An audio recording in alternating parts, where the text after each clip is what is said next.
हमने हमेशा सुना है कि कर्ण को छल से मारा गया, पर ऐसा क्यों? हमारे दिमाग में इससे रिलेटेड काफ़ी बार क्वेश्चंस आते हैं कि कर्ण इतना बड़ा महारथी था, इतना अच्छा योद्धा था और इतना दानवीर था, इसके बावजूद भी उसे छल से क्यों मारा गया? उसको अपनी पूरी ज़िंदगी खुद को साबित क्यों करना पड़ा कि मैं बेहतर हूँ? अगर आपको इसका आंसर जानना है तो इसके लिए आपको कर्ण के पिछले जन्म के बारे में जानना पड़ेगा। आइए जानते हैं कर्ण के पिछले जन्म के बारे में।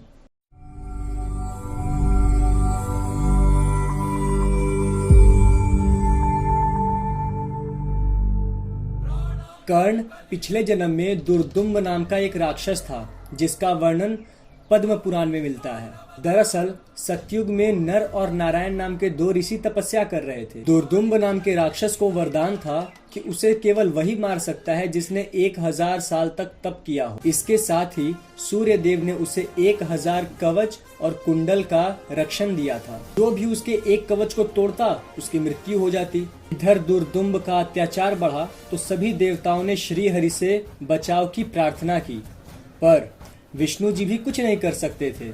उन्होंने सभी देवताओं को नर नारायण के पास भेजा और उनसे मदद मांगने को कहा। जब दुर्दुम्ब को ये बात पता चली कि नर नारायण नाम के दो ऋषि 1000 साल से तपस्या कर रहे हैं और सभी देवता उसकी मृत्यु के लिए उन ऋषियों के पास गए हैं, तो इसने उन ऋषियों को मारने का प्लान बनाया और उनपे जानलेवा अटैक भी किए। सबसे पहले नर लड़ाई करने आए और नारायण तपस्या करने लगे। कई दिनों की घमासान युद्ध के बाद नर ने उस राक्षस का एक कवच तोड़ दिया, लेकिन सूर्य देव के वरदान की वजह से उनकी मृत्यु हो गई। इसके बाद नारायण उठे और उन्होंने अपने तपस्या के पावर से नर को जिंदा कर दिया। अब नर तपस्या करने लगे और नारायण उस राक्षस से युद्ध। कई दिनों की लड़ाई के बाद नारायण ने उसका दूसरा कवच तोड़ दिया और खुद मृत्यु को प्राप्त हो गए। फिर नर उठे और उन्होंने अपनी तपस्या की पावर से नारायण को जिंदा किया और फिर नारायण तपस्या करने लगे और नर ने युद्ध किया। फिर नर ने अपनी तपस्या की पावर से नारायण को जिंदा कर दिया।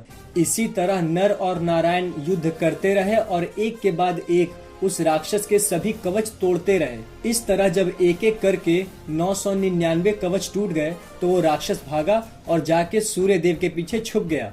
नर और नारायण ने उस राक्षस को लड़ाई के लिए ललकारा, लेकिन सूर्य देव उस शरणागत की रक्षा के लिए सामने आके खड़े हो गए। तब नारायण गुस्से में बोले कि ठीक है, लेकिन इसका फल आपको भी भुगतना होगा।